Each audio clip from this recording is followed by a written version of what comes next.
नमस्कार, आप देख रहे हैं अपना बिहार, आपके साथ मैं हूं अलीम अतहर। बुलेटिन में खबरों की शुरुआत करते हैं। गंगा समेत पटना के आसपास से गुजरने वाली 4 नदियां खतरे के निशान से ऊपर बह रही हैं। गंगा का जल स्तर लगातार बढ़ रहा है। गांधी घाट पर गंगा खतरे के निशान से करीब 9 मीटर ऊपर बह रही है। वहीं बरहवा घाट पूरी तरह से उफनती गंगा में डूब चुका है। जायजा लिया न्यूज 18 संवाददाता अमित कुमार ने।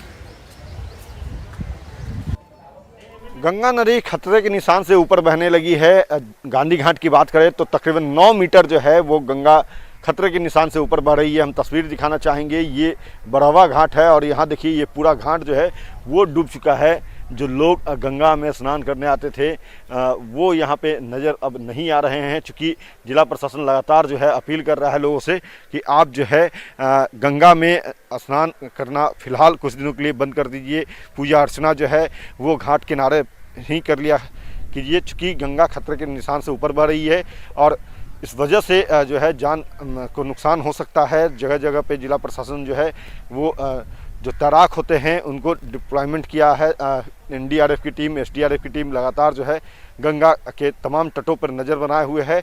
इसके साथ साथ अगर हम बात करें पुनपुन की, दरधा की या फिर दूसरी नदी की, तो पटना ज़िले से सट करके 5 नदियाँ बहती है, जिसमें करसरा नदी है, उसके अलावा फिर गंगा नदी है, पुनपुन नदी है, सोन नदी है, तो ये दरधा नदी है। तो 4 नदी खतरे के निशान से ऊपर है। सोन भी लगभग खतरे के निशान के करीब पहुंच चुकी है और ये स्थिति रही तो सोन नदी भी बहुत जल्द खतरे के निशान से ऊपर आ जाएगी। और आपको हम तस्वीर दिखाना चाहेंगे कि ये देखिए काफ़ी वर्षों के बाद जो है वो दियरा का जो इलाका था वो एक समान नज़र आ रहा है, गंगा में विलीन हो चुका है।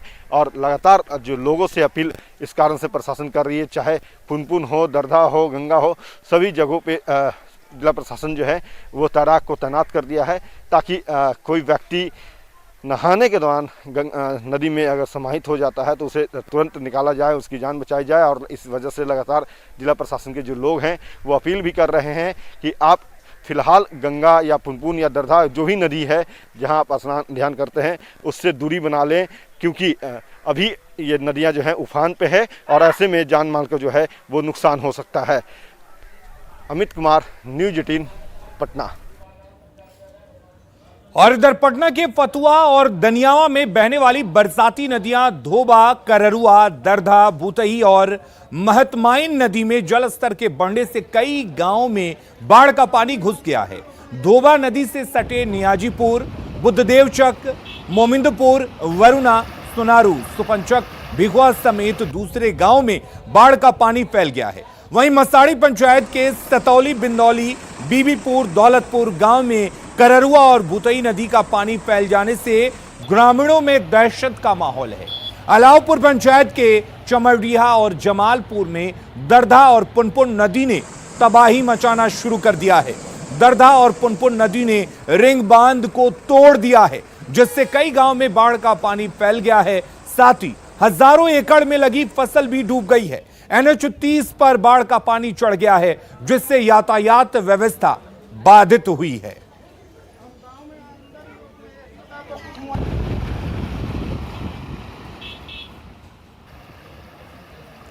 तो पटना और आसपास के इलाकों में क्या कुछ हालात हैं, हमारे साथ हमारे सहयोगी रवि एस नारायण इस वक्त जुड़ चुके हैं। रवि, गंगा को साफ तौर पर देखा जा सकता है कि किस तरह से गंगा उफान पर है। साथ ही कई बरसाती नदियां पटना के आसपास के इलाकों में जो बहती हैं उनमें भी पानी का तेज बहाव है। ऐसे में क्या कुछ तैयारी है और बाढ़ का खतरा पटना और आसपास के दियरा इलाकों में कितना बढ़ गया है?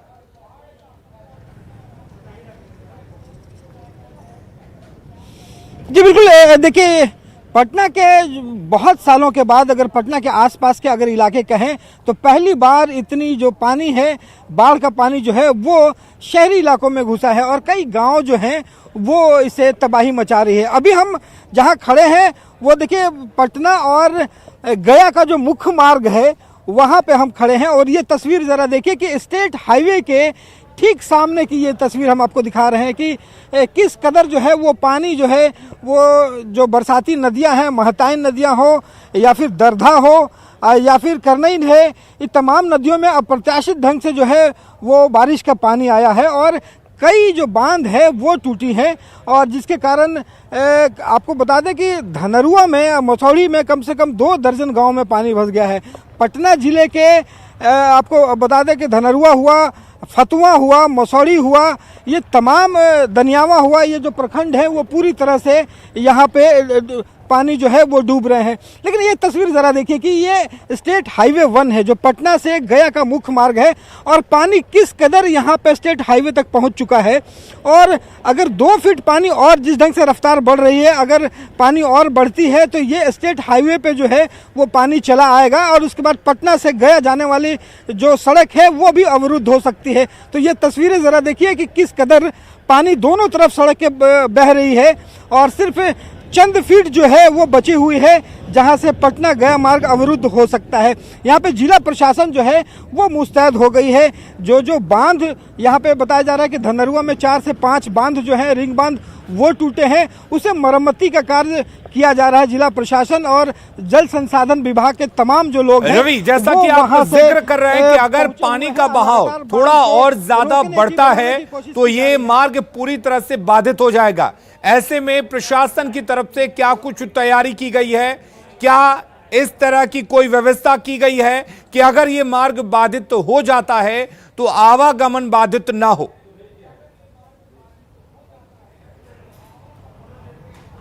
देखिए, जिला प्रशासन और जल संसाधन विभाग की जो टीम है वो रिंग बांध को मरम्मती में लगा हुआ है कि जहां से रिंग बांध तोड़ने के बाद ये पूरा पानी जो है वो एसएच की तरफ, मुख्य मार्ग की तरफ बढ़ा है, उस बांध को ही रोकने की कोशिश की जा रही है कि जिससे के कारण जो है वो पानी जो है वो यहाँ सड़कों तक ना पहुँचे और इसका जो जल स्तर है और ना बढ़े और ये मुख्य मार्ग को बचाया जा सके।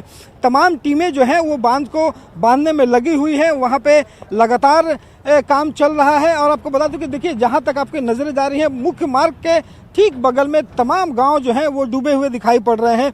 यहाँ पे धनरुआ में यहाँ पे की जो किचन है वो कम्युनिटी किचन भी शुरू कर दिया गया है जिला प्रशासन की तरफ से। जो गांव से प्रभावित होकर लोग बाहर निकल रहे हैं उनके सहायता के लिए, तो जिला प्रशासन की मुख्य कोशिश ये है कि किसी ढंग से बांध को बांधा जाए ताकि जो मुख्य सड़क है, ये पटना गया का सबसे मेन सड़क कही जाती है और अगर ये अवरुद्ध होता है तो परेशानी ज़्यादा बढ़ जाएगी। कोशिश इस बात की है कि इस बांध को मरम्मती जल्दी से जल्दी किया जाए ताकि बचाया जा सके। जी चलिए रवि, बहुत बहुत शुक्रिया आपका तमाम जानकारी देने के लिए। तो बरसाती नदियों में लगातार पानी का बहाव तेज होता जा रहा है और ये पानी पटना और आसपास के ग्रामीण इलाकों में घुसता जा रहा है और इससे लोग दहशत के साए में जीने को मजबूर हैं। इधर 7 नदियों से घिरे खगड़िया में कोसी और बागमती नदी खतरे के निशान से ऊपर बह रही है। वहीं गंगा नदी भी उफान पर है, जिसके कारण अलौली, बिलदौर, चौथम और खगड़िया सदर प्रखंड के कई इलाके बाढ़ से प्रभावित हो गए हैं। लोग नाव के सहारे आवागमन को मजबूर हैं। पशुओं को लेकर ऊंचे स्थानों की ओर लोग पलायन कर रहे हैं। लोगों के सामने भोजन की समस्या खड़ी हो गई है। हालांकि जिला प्रशासन राहत और बचाव कार्य करने का दावा कर रहा है। तो हम लोग के 7 में से 5 प्रखंड अभी वर्तमान में प्रभावित अब तक हो गए हैं आंशिक रूप से, और इसमें लगभग 20,000 के आसपास लोग भी डिस्प्लेस हुए हैं या फिर उनके यहाँ घर में पानी वगैरह आ गया है या चारों तरफ से पानी सराउंड कर गया या टापू नुमा बन गया। वहाँ पर हम लोग अपने प्रशासन की तरफ से 2-3 जगहों पर जहाँ पर पानी घुसा था वहाँ पर ड्राई रेशन के पैकेट्स हम लोगों ने बंटवाए थे। पूरे गतिविधि पे और जो घटनाक्रम है उस पर हम लोग नज़र बनाए हुए हैं और संपर्क में भी हैं स्थानीय जनप्रतिनिधियों के। और वहीं सीतामढ़ी के निचले इलाकों के खेतों में बाढ़ का पानी जमा है, जिसके चलते किसान खेती नहीं कर पा रहे हैं। बेलसंड, सोनवर्षा, बथनाहा और सुरसंड समेत जिले के कई प्रखंड का यही हाल है। देखिए संवाददाता राकेश कुमार की रिपोर्ट। सीतामढ़ी जिले में बागमती और अधवारा समूह की नदियों के कहर में बेशक कमी आई हो और नदियों का जलस्तर खतरे के निशान से कम हो, लेकिन जो हालात है अभी भी बेहतर नहीं कही जा सकती है, क्योंकि सीतामढ़ी जिला कृषि प्रधान जिला है और जो निचले इलाके हैं वहां पर अभी भी बागमती और अधवारा समूह की नदियों के जलस्तर में वृद्धि के कारण जो जल जमाव की स्थिति थी, अभी भी खेतों से पानी नहीं उतरा है। और आप तस्वीर देख सकते हैं, जो खेतों में अभी भी पानी है और किसान इन पानी का सूखने का इंतजार कर रहे हैं। जब पानी खेतों से उतरेगा तो फिर से हिम्मत जुटाकर किसान खेती गृहस्थी शुरू करेंगे, क्योंकि पहली दफा किसानों ने जो खेती किया था बाढ़ के कारण वह पूरी तरीके से बर्बाद हो गया था और अब फिर से दोबारा खेती करना है और फिर से किसानों को इसके लिए कर्ज लेना पड़ेगा, क्योंकि किसानों के पास खेती के लिए कोई दूसरा उपाय नहीं है। बार बार कर्ज लेकर वो खेती करते हैं और बार बार बाढ़ आती है और उनके फसल को बर्बाद कर देती है। तो ऐसी परिस्थिति में देखा जाए तो किसानों को सरकार से अब उम्मीद की एक किरण बची हुई है कि सरकार से उनको उम्मीद की किरण जो है उसके मुताबिक कुछ राशि मिल जाए, फसल क्षति का मुआवजा मिल जाए, ताकि वो फिर से हिम्मत जुटाकर खेती कर सके। राकेश रंजन, न्यूज 18, सीतामढ़ी। और बात अगर छपरा की करें तो छपरा में तेज बारिश के चलते फिर से कई इलाकों में जल जमाव हो गया है। शहरी इलाकों में तो हाल बेहाल हो ही गया है। मोना चौक मोहल्ले में घुटने तक पानी सड़क पर बह रहा है। लोगों का कहना है कि नगर निगम की लापरवाही के चलते बारिश में लोगों का जीना मुहाल हो जाता है।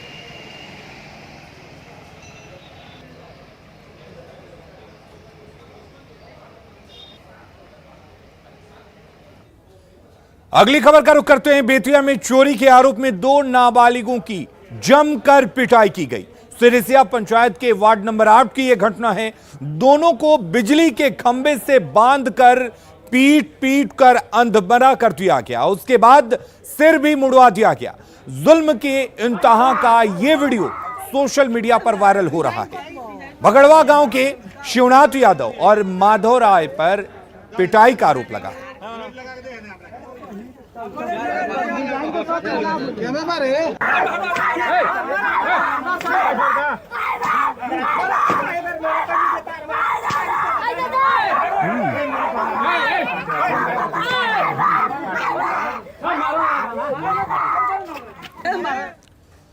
और अगली खबर गया से है, जहां दिन दहाड़े एक युवक की हत्या कर दी गई। अज्ञात बाइक सवार 3 अपराधियों ने बाइक सवार युवक को गोली मार दी, जिससे युवक की मौके पर ही मौत हो गई। घटना मगध मेडिकल थाना के गया चेरकी रोड के पास की है। मृतक की पहचान नामा पंचायत के आड़ाई गांव के विनय सिंह के रूप में हुई है। घटना के बाद आक्रोशित लोगों ने सड़क जाम कर दिया और जमकर बवाल काटा।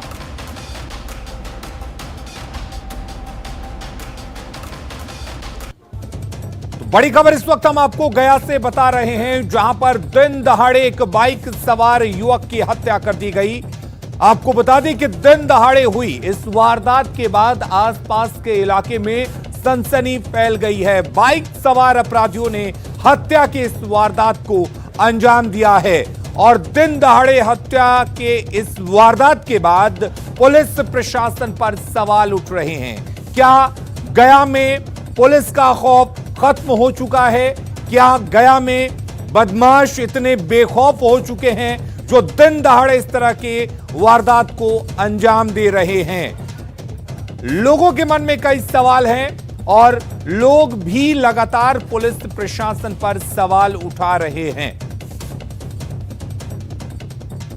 और हमारे साथ इस खबर पर ज्यादा जानकारी के लिए एलन लिली जुड़े हुए हैं। एलन, क्या माना जाए, क्या गया में पुलिस का कोई खौफ नहीं? क्या बदमाश पूरी तरह से बेखौफ हो चुके हैं जो दिन दहाड़े हत्या की वारदात को अंजाम दे रहे हैं? जी, निश्चित तौर पर हम कह सकते हैं कि जो अपराधियों का जो गया में बोल बढ़ा रहा है और इसके लिए हमेशा जो पुलिस है नतमस्तक रहती है अपराधियों के पीछे। और ये सबसे बड़ी घटना बता सकते हैं कि मगध मेडिकल थाना से 400 मीटर की दूरी पर ये घटना हुई है। अज्ञात बाइक सवार 3 अपराधियों ने घटना को अंजाम दिया है। प्रॉपर्टी डीलर के रूप में इसकी पहचान हुई है। नामा पंचायत के हराई गांव के रहने वाले हैं और ये अपने घर से तो बाजार जा रहे थे। इसी क्रम में मगध मेडिकल थाना क्षेत्र से 400 मीटर दूरी पर इस घटना को अंजाम दिया गया है। जिससे साफ जाहिर कर सकते हैं कि जो अपराधी है उनका बोलबाला है। पुलिस का जो लगातार वो अपराधियों के नमस्ते रही है। फिलहाल जो पुलिस है मामले में पुलिस अपराधियों को पकड़ने के लिए छापेमारी की जा रही है और शहर में नाकाबंदी की गई है। चलिए, बहुत बहुत शुक्रिया एलन आपका तमाम जानकारी देने के लिए।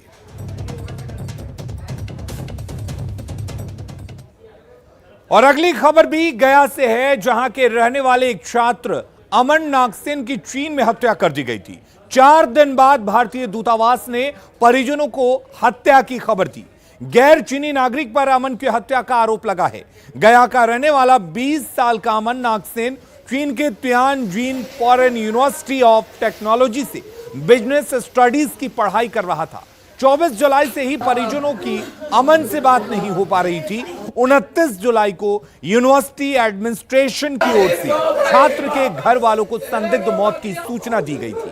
उसके 4 दिन बाद भारतीय दूतावास ने परिजनों को हत्या की सूचना दी है।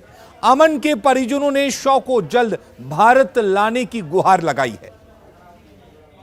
इसलिए हम तो चाहते हैं कि जितने भारत के और भी छात्र पढ़ते हैं उनके माता पिता से मैं अनुरोध करता हूं कि वो भारत सरकार से मांग करे कि हमारे पुत्र को भारत सरकार जल्द से जल्द पार्थिव शरीर लाए। अब तो विश्वास नहीं है। अगर जिस तरह मेरे भाई के साथ हुआ है तो अब तो विश्वास नहीं है।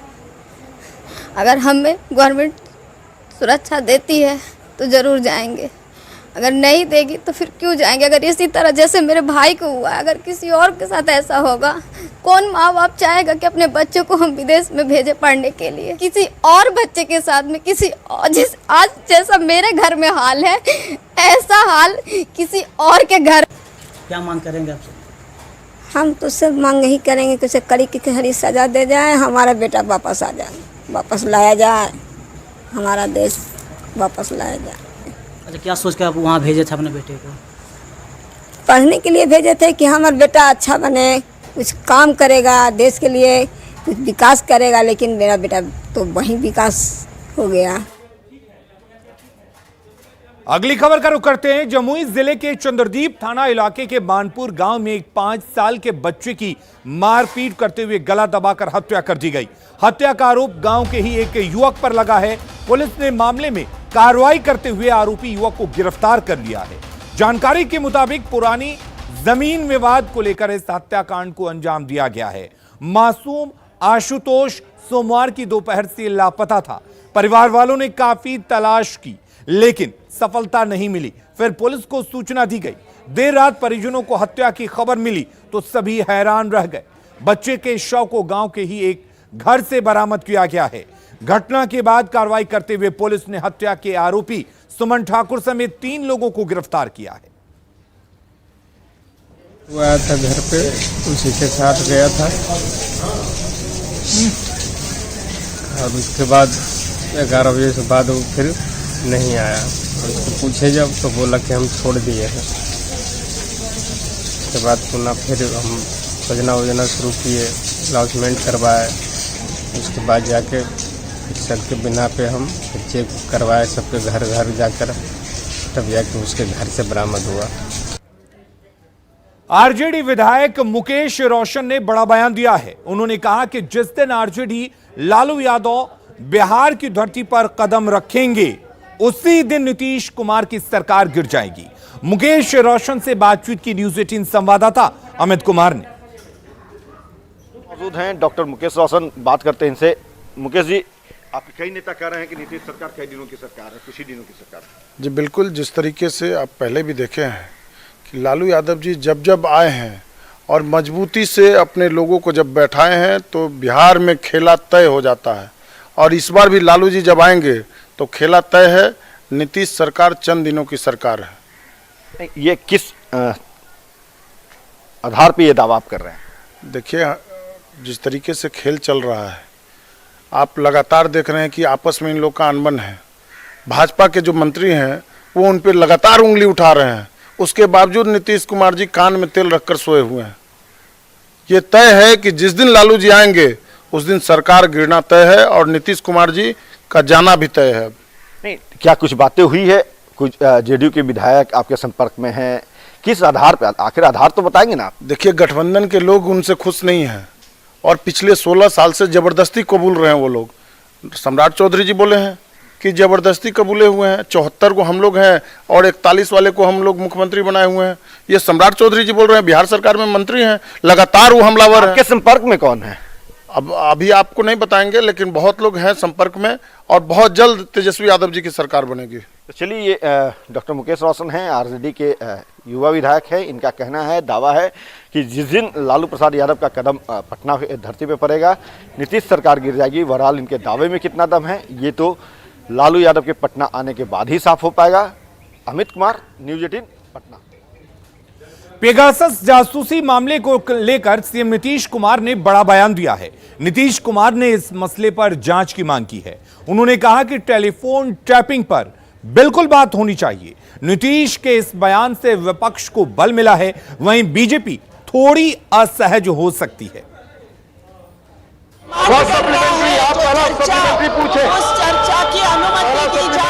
यूं ही पिछले 2 हफ्ते से संसद के मॉनसून सत्र के दोनों सदनों में हंगामे की बारिश हो रही है, जिसकी वजह है पेगासस जासूसी मुद्दा, जिसको लेकर सरकार और विपक्ष के बीच गतिरोध बना हुआ है।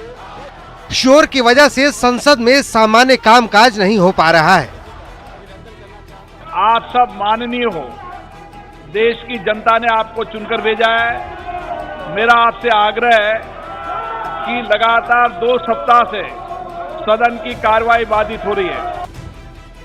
लेकिन सियासी गलियारों में इस मुद्दे को हवा तब मिल गई जब पेगासस जासूसी मामले को लेकर एनडीए के सहयोगी और बिहार के मुख्यमंत्री नीतीश कुमार ने इस पूरे मुद्दे की जांच की मांग कर दी। पूरे तौर पर एक एक बात को देख करके उचित कदम उठाना चाहिए मेरी समझ से। लेकिन क्या हुआ है क्या नहीं हुआ है, ये पार्लियामेंट में कुछ लोग बोल रहे हैं और समाचार पत्रों में आ रहा है, तो उसी को देखते हैं हम लोग। लेकिन जो कुछ भी है उसके पूरे तौर पर जांच करके कि आखिर किसी को किस तरह से फ़ोन को लोग अपने ढंग से सुन रहे हैं या कुछ भी कर रहे हैं, उस पर कब्जा कर रहे हैं, क्या कर रहे हैं, ये तो पूरी बात आनी चाहिए।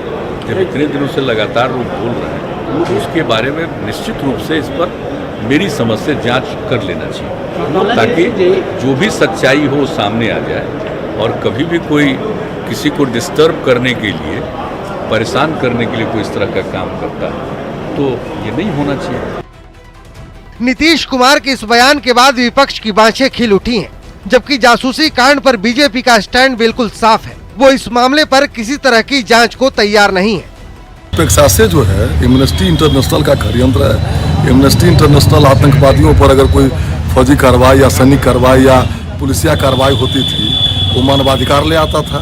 किसी डकैत पर, किसी चोर पर कुछ करता था, उसको भारत से खदेड़ा गया है, उसने अंतर्राष्ट्रीय षड्यंत्र रचा है। टेक्सास यही है। तो मुख्यमंत्री ने जो कहा है जांच के बाद, मुख्यमंत्री जी का अपना विचार हो। लगातार संसद में इस पर गतिरोध चल रहा है। कांग्रेस और अन्य कई दलों ने चर्चा की मांग की है।